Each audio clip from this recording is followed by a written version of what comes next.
लु बुढा अब हेर्नु न तपाईको काम आज गर्नुहुन्न हैन तपाईले अब यहाँ हामी युरोपमा छौं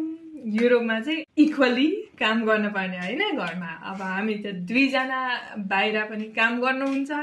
दिनभरि पैसा कमाउनुहुन्छ अब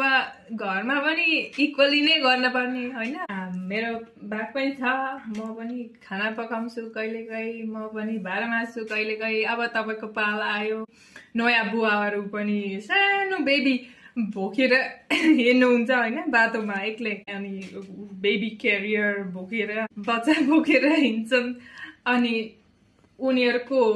बुढी चाहिँ काममा जानु भएको छ अनि बुवा चाहिँ आफूले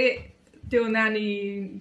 बाबुलाई केयर गर्नुहुन्छ वास्ता गर्नुहुन्छ दिनभरि अनि घरमा के खाना पकाउनुहुन्छ होला सबै गर्नुहुन्छ हैन यहाँ त एकदम नर्मल छ अहिले पहिला त्यस्तो चाहिँ थिएन